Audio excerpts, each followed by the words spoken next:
Dehancer provided me a free copy to make this video.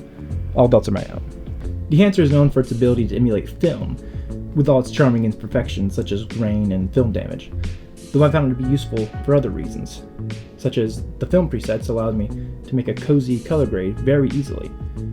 Let me show you what I mean. So starting off, I already have my clip on the timeline and have an adjustment layer above it that has Dehancer and Lumetri color. And I like using Lumetri color in conjunction with Dehancer because I find it easy to get the colors I want using Dehancer, but I can fine tune the light easier with Lumetri. So first thing I'll do is go ahead and input the camera that I used. I'm shooting on a Nikon Z6 III, though Dehancer doesn't currently support any Nikon cameras, though I found the Canon R6 Mark II to be the most color accurate to what the Z6 III does, so I feel safe going with this option.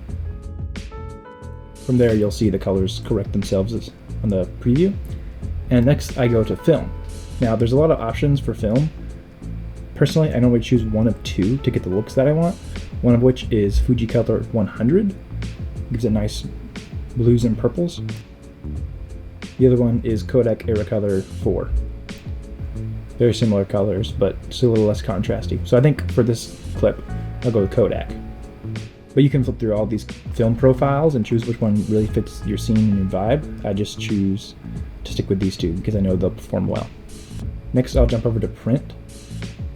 There's a few options for profile.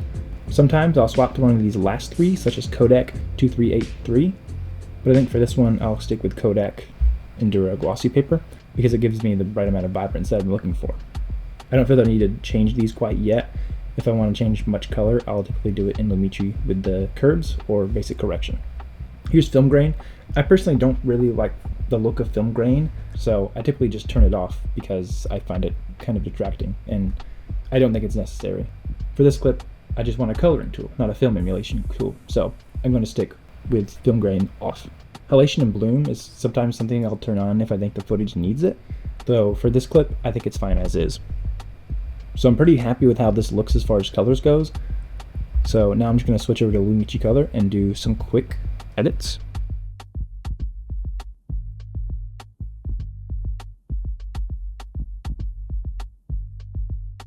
I didn't have to change much of this footage to get it how I wanted, but here's the final result. As you can see, it was a pretty quick color grading process. It was almost like I used LUTs, but really it was just Dehancer and a few film presets. Moving on to another example. I've already placed my camera on the input, and for film I've chosen Kodak Pro Image 100, and if I enable it you'll see how much it alters the image. I like the yellows and contrast it gives. So again, we're going to come down to print, and I really like the look of that glossy paper that Kodak gives, but it's a little contrasty, but I'll clean that up at the end. And I'm going to go down to film grain again because I just don't prefer it in my image. And now halation and bloom. I think this really would benefit from some bloom because there's some nice highlights going on here. And if we zoom in a little bit, you can see exactly what halation is going to do. It's going to give it a little bit of red around the rim where it gets super bright. And if we enable bloom, it'll do a very similar thing where the bright areas have a little, not halo around it, but kind of a haze effect to it. So you can see the sign jumps out a little bit better when I enable it. And I think I'm going to jump down to 8mm for bloom, just so it pops out just a little more than it already would. You can see if I jump back down to 35mm, it doesn't give as much impact as 8 does. So I like the look of that. So I'm all done in Dehancer. I'm going to jump on over to Lumetri and clean it up.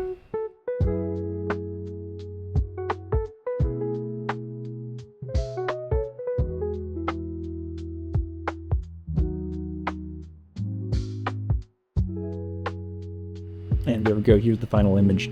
I like this little bit of bloom and halation that Dehancer is able to give me. And it gives bright objects a little bit more punch and separation from the background and foreground. And having that bloom kind of smooths the image out and makes it, I don't want to say dreamlike, but less harsh. Now, Dehancer has more to offer than just easy coloring. It also is obviously good for film emulation. That's with grain, which I typically opt not to use. and things like halation and overscan. Now, you can enable these at the beginning of your video and just let it run and give it that film look or film vibe, or you could also use them at key points to get creative and, for example, make cool transitions. So, how did I do that? Well, I was primarily taking advantage of Dehancer's overscan feature. So here I have 3 pieces of footage that I was flipping in between during the video. And what I had on the adjustment lighter is the same setup I've always had, Lumetri color and Dehancer.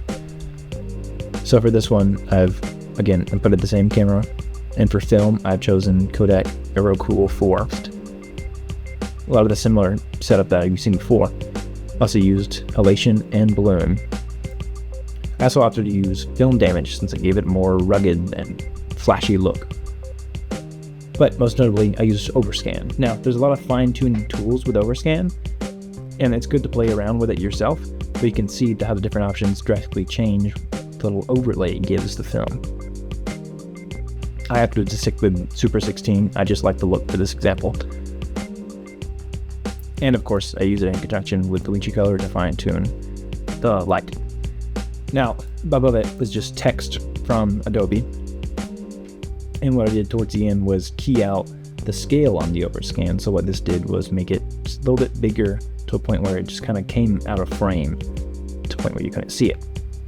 While I don't primarily use Dehancer for its advertised use, I find it to be a very useful tool while editing, and I think it still has a place in my style of video making. Do you use Dehancer, and where do you find it fits into your workflow? Thanks for watching.